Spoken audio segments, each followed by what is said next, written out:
Hi friends, welcome to மண் வாசம் channel. இன்றைக்கி நம்ம சேனலில் பார்க்க போகிற ரெசிபி ஒரு சப்பாத்திக்கு ஒரு சைட் டிஷ் தாங்க. சூப்பராக குடமிளகாவும் பட்டாணி வச்சு செய்ய போகிறோம். நல்லா நம்ம ஹோட்டலில் கிடைக்கிற மாதிரி அந்த டேஸ்ட்டில் நம்ம வீட்டிலேயே செய்யலாங்க.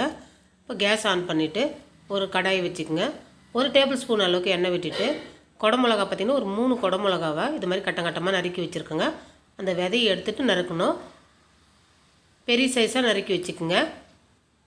அதை சேர்த்துட்டு வெங்காயம் பார்த்திங்கன்னா ஒரு 2 மீடியம் சைஸ் வெங்காயத்தை குடமிளகாய் எந்த சைஸில் வெட்டணுமோ அதே சைஸ்லேயே நம்ம கட்டமாக நறுக்க வேண்டியதாங்க.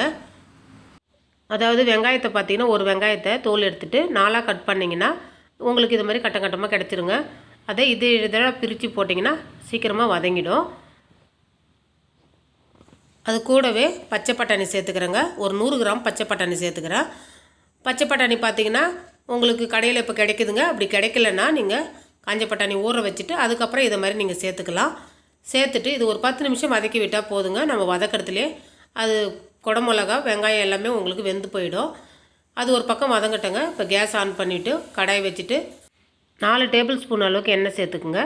எண்ணெய் நல்லா காஞ்சதும் 1 டீஸ்பூன் அளவுக்கு ஜீரகம், 1/4 டீஸ்பூன் பெருங்காயம் சேர்த்துட்டு அது நல்லா பொரியட்டுன்னு சொல்லிவிட்டு கூடவே 2 தக்காளியை நீங்கள் மிக்சியில் போட்டு அரைச்சி எடுத்துக்கோங்க. அதையும் சேர்த்துக்குங்க. 1 டேபிள் ஸ்பூன் அளவுக்கு இஞ்சி பூண்டு பேஸ்ட் சேர்த்துட்டு அதனுடைய பச்சை வாசனை போகிற அளவுக்கு நல்லா வதக்கிங்க. இப்போ தக்காளி நம்ம பச்சையாக சேர்த்ததுனால இஞ்சி பூண்டு பேஸ்ட்டு கூடயே தக்காளி நல்லா வேகட்டுங்க. நல்லா தக்காளி வெந்ததுக்கப்புறம் எண்ணெய் பிரிஞ்சு வரும். அந்த டைமில் நம்ம மசாலா சேர்த்துக்கலாங்க. 1 டேபிள் ஸ்பூன் அளவுக்கு கார மிளகாத்தூள், 1 டேபிள் ஸ்பூன் அளவுக்கு தனியாத்தூள், 1 டீஸ்பூன் அளவுக்கு மஞ்சத்தூள் சேர்த்துக்கலாங்க. சேர்த்துட்டு இந்த மசாலாவுடைய பச்சை வாசனை போகிற அளவுக்கு நல்லா அந்த எண்ணெயிலே நல்லா வேக விடுங்க. அடுப்பை வந்து லோ ஃப்ளேமில் வச்சுட்டு வேக விடுங்க.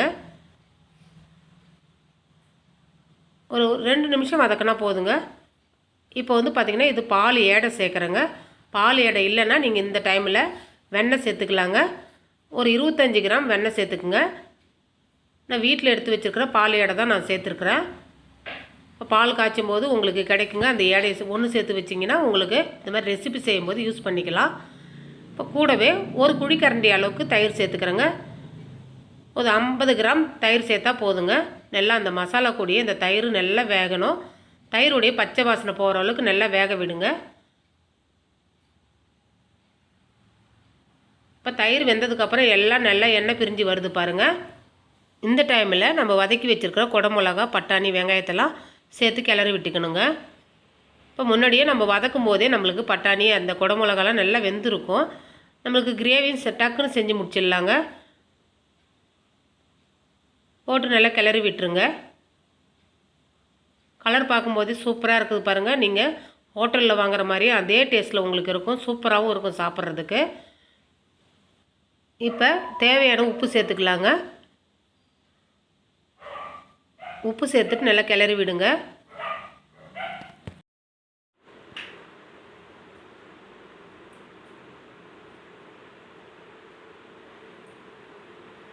இப்போ கூடவே 1/4 டீஸ்பூன் அளவுக்கு கரம் மசாலாங்க. அதையும் சேர்த்து கிளறி விட்டுருங்க. இப்போ நல்லா கலந்து விட்டுட்டு ஒரு மூடி போட்டு ஒரு 10 நிமிஷம் லோ ஃப்ளேமில் வச்சு நல்லா வேக விடுங்க. நல்லா அந்த வெந்ததுக்கப்புறம் பாருங்கள் நல்லா எண்ணெய் பிரிஞ்சு வந்திருக்குது. சூப்பராக ரெடி ஆகிடுச்சிங்க. மேலே கொத்தமல்லி தழையை போட்டு இறக்கிடலாங்க.